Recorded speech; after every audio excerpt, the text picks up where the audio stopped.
നമസ്കാരം, എല്ലാവർക്കും എസ്റ്റേറ്റ് ഇൻസൈറ്റിൻ്റെ പുതുവത്സര ആശംസകൾ.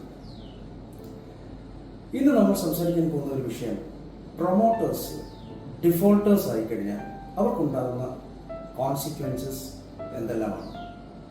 അത് നമുക്കൊന്ന് പരിശോധിക്കാം. അതെ, റെറ ആക്ട് 2016 പ്രകാരം രണ്ട് കാരണങ്ങളാണ് പ്രൊമോട്ടേഴ്സ് ഡിഫോൾട്ടേഴ്സ് ആവുന്നത്. ഒന്ന്, നിങ്ങൾ ടൈംലി ആ പ്രൊജക്റ്റ് കംപ്ലീറ്റ് ചെയ്തിട്ടില്ല എങ്കിൽ, അല്ല ഡെലിവറി ചെയ്തിട്ടില്ല എങ്കിൽ നിങ്ങൾ ഡിഫോൾട്ടർ ആവാം.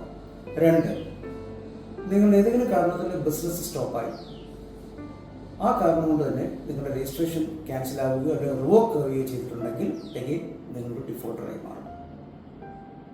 അതെ, ആ തരത്തിൽ നിങ്ങൾ ഡിഫോൾട്ടർ ആയി കഴിഞ്ഞാൽ സെക്ഷൻ 13(2) പ്രകാരവും അതുപോലെ തന്നെ എഗ്രിമെന്റ് ഫോർ സെയിൽ ക്ലോസ് 9.2 പ്രകാരവും നിങ്ങൾക്കുണ്ടാകുന്ന കോൺസിക്വൻസസ് ആണ് ഞാനിവിടെ വിശദീകരിക്കാൻ പോകുന്നത്. കോൺസിക്വൻസസ് 1, അലോട്ടീസ് ഇമ്മീഡിയറ്റ് ആയിട്ട് പേയ്മെൻറ്റ് സ്റ്റോപ്പ് ചെയ്യും. അവരങ്ങനെ സ്റ്റോപ്പ് ചെയ്ത് കഴിഞ്ഞാൽ പിന്നെ നിങ്ങളുടെ ഈ ഇഷ്യൂ തീരുന്നവരെ അഡീഷണൽ ആയിട്ട് ഒരു പേയ്മെൻറ്റ് പോലും വരില്ല. എപ്പോഴും ഇഷ്യൂ സോൾവ് ആകുന്നു ആ സമയത്ത് മാത്രമേ പേയ്മെൻറ്റ് സ്കെഡ്യൂൾ അവർ തുടങ്ങുള്ളൂ. അതാണ് consequences number 1. Consequence number 2, allottees can terminate this agreement any time.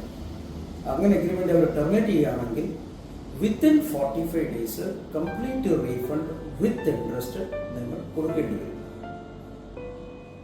ഇനി ഒരു പക്ഷേ അലോട്ടീസ് വിഡ്രോ ചെയ്യുന്നില്ല എന്ന് വെച്ചോളൂ, അപ്പോഴും പ്രശ്നമാണ്. അവർ വിഡ്രോ ചെയ്യുന്നില്ലെങ്കിൽ നിങ്ങൾ എന്ന് തൊട്ടാണോ ഈ ഡിഫോൾട്ട് നടത്തിയത് അന്ന് തൊട്ടുള്ള എല്ലാ മാസവും ഇൻട്രസ്റ്റ് അവർക്ക് കൊടുക്കണം അൺടിൽ പൊസഷൻ ഹാൻഡ് ഓവർ. അതുകൊണ്ട് എനിക്ക് പ്രൊമോട്ടേഴ്സിന് പറയാനുള്ളത് മെയിൻ കാര്യം, ഒരു അഡ്വൈസ് എന്ന് പറഞ്ഞു കഴിഞ്ഞാൽ, നിങ്ങളൊരു പ്രൊജക്റ്റ് ഏറ്റെടുത്തിട്ടുണ്ടെങ്കിൽ വളരെ ട്രാൻസ്പെറൻ്റ് ആയിട്ട് വെൽ പ്ലാൻഡ് ആയിട്ട് ആ പ്രൊജക്റ്റ് തീരുന്നത് വരെ അതിൻ്റെ കൂടെ നിന്ന് ഫിനിഷ് ചെയ്യാൻ ശ്രമിക്കുക. ഒരിക്കലും ഒരു ഡിഫോൾട്ടർ ലിസ്റ്റിലേക്ക് പോകാതിരിക്കാൻ ശ്രമിക്കുക. സോ ഡിഫോൾട്ടേഴ്സ് ഡീറ്റെയിൽസ് നിങ്ങൾക്ക് മനസ്സിലായെന്ന് കരുതുന്നു. എന്തെങ്കിലും രീതിയിൽ ഡൗട്ട് ഉണ്ടെങ്കിൽ കമൻറ്റ് ബോക്സിൽ മെൻഷൻ ചെയ്യാവുന്നതാണ്, അല്ലെങ്കിൽ സ്ക്രീനിൽ കാണുന്ന നമ്പറിൽ നിങ്ങൾക്ക് കോൺടാക്ട് ചെയ്യാവുന്നതാണ്. എല്ലാത്തിനും ആൻസർ ഞാൻ തരുന്നതായിരിക്കും. മറ്റൊരു റെറ റിലേറ്റഡ് വീഡിയോ ആയിട്ട് ഉടനെ തന്നെ ഞാൻ വരുന്നതാണ്. ഞാൻ Krishnaprasad, principal consultant, RERA consultants LLP. Thank you.